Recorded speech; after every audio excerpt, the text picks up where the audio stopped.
ಕಣ್ಣು ಮೇಲ್ಗಡೆ ಒಂದು ಕಣ್ಣಿದೆ, ಆ ತ್ರಿನೇತ್ರ.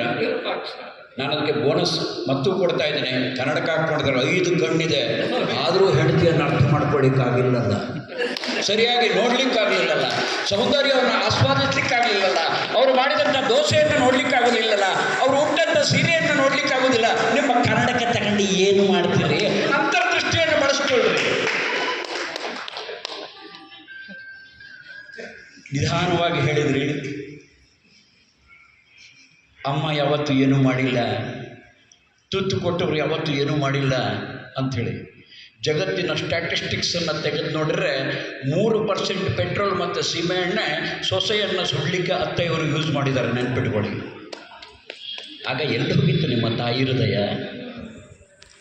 ಒಳಗಿಂದೊಳಗೆ ಕುದೀತಿತ್ತು, ಎಲ್ಲವೂ ಆಗ್ತಾಯಿತ್ತು. ಹಾಗಾದರೆ ಮಾತೃ ಹೃದಯ ಅನ್ನೋದು ಇರಲಿಲ್ವೇ? ಇದೆಲ್ಲವನ್ನು ಆಲೋಚನೆ ಮಾಡಿದಾಗ ಇದು ಕೇವಲ ಬಾಯಿ ಮಾತು, ಚರ್ಚೆಗೆ ಆಸ್ಪದೆ ಆಗ್ಬೋದೇ ವಿನಃ ಬೇರೆ ಯಾವುದಕ್ಕೂ ಆಗಲಿಕ್ಕಿಲ್ಲ.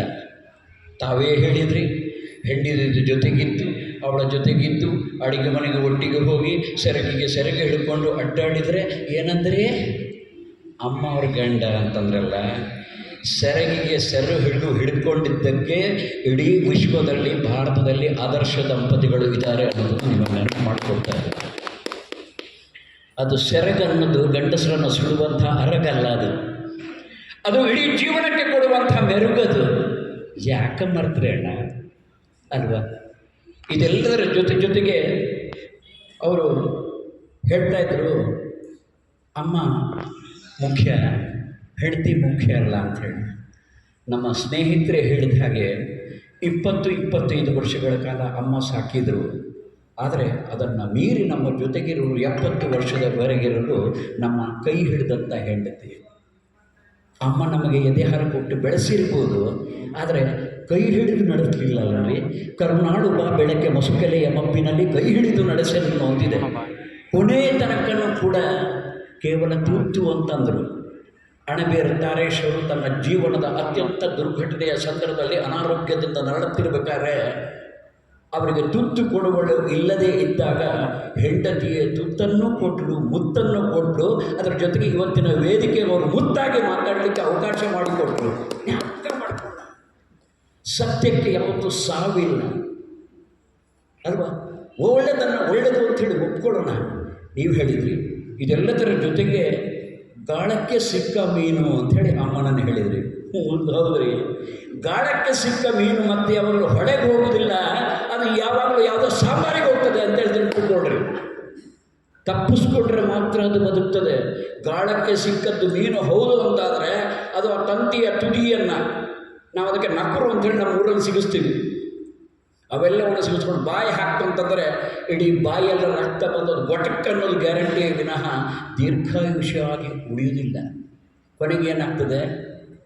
ಫಿಶ್ ಕರಿನೋ, ಫಿಶ್ ತವಾನೋ, ಫಿಶ್ ರವಾನೋ ಆಗಿ ಇನ್ನೊಬ್ಬರ ಜೊತೆಗೆ ಸೇರ್ತದೆ ವಿನಃ ಗಾಳಕ್ಕೆ ಸಿಕ್ಕ ಮೀನು ಯಾವಾಗಲೂ ಬದುಕಿದಂತೆ.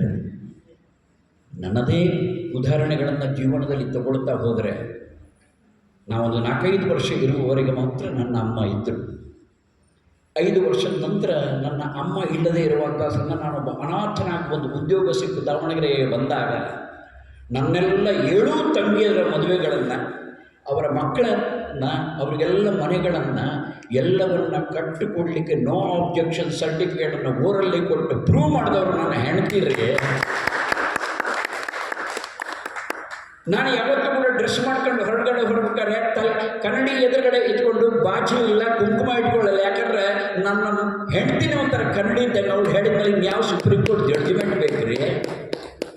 ಯಾರೊಬ್ಬರು ಹೇಳಿದರು, ಏನ್ರಿ ಇತ್ತೀಚೆಗೆ ನಿಮ್ಮ ಮನೆಯವರು ದಪ್ಪಗಾಗಿದ್ದಾರೆ, ಒಂದು ಸ್ವಲ್ಪ ಅವ್ರಿಗೆ ಹೇಳ್ರಿ ಅಂತೇಳಿ.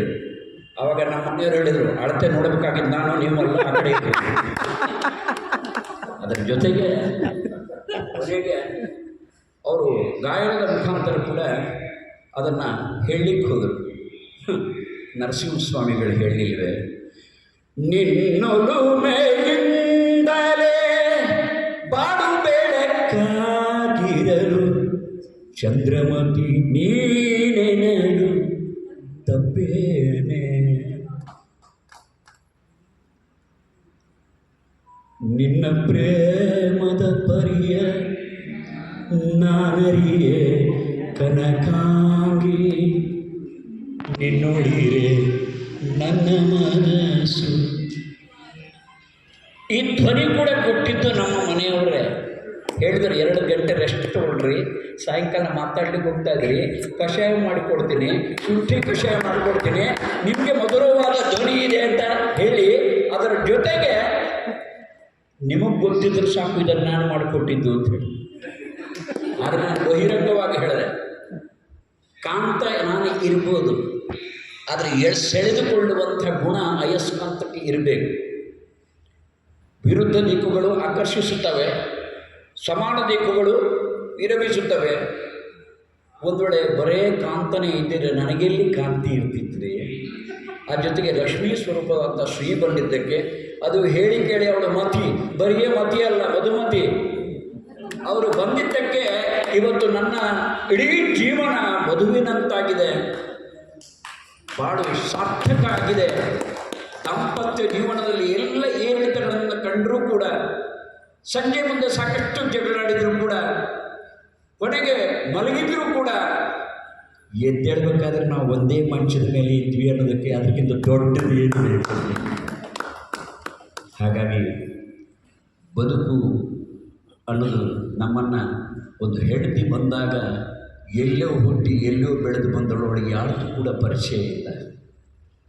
ಅದೆಲ್ಲವನ್ನು ಬಿಟ್ಟು ಬಂದಂತಹ ಹೃದಯವಂತೆ ತನ್ನೆಲ್ಲ ತ್ಯಾಗವನ್ನು ಕೊಟ್ಟು ನಿನ್ನೆಯೋ ಮೊನ್ನೆಯೋ ಬಂದು ಒಂದು ಸೇರಿದಂಥ ಮನೆಯಲ್ಲಿ ಇವಳು ನನ್ನ ಅಕ್ಕ, ಇವಳು ನನ್ನ ತಾಯಿ, ಇವರು ನಮ್ಮ ನಾದಿನಿ, ಇವರು ನಮ್ಮ ಸೋದರತೆ ಅನ್ನುವಂಥದ್ದನ್ನು ಬೆಳೆಸಿಕೊಂಡು ಬಂದಿದ್ದರೆ ಅವರ ಜಗತ್ತು ಮಾಡಿಕೊಟ್ಟ ಸಂಸ್ಕೃತಿ ವಿದ್ಯಾಭ್ಯಾಸ ಹೇಗಿರ್ಬೋದು ರೀ?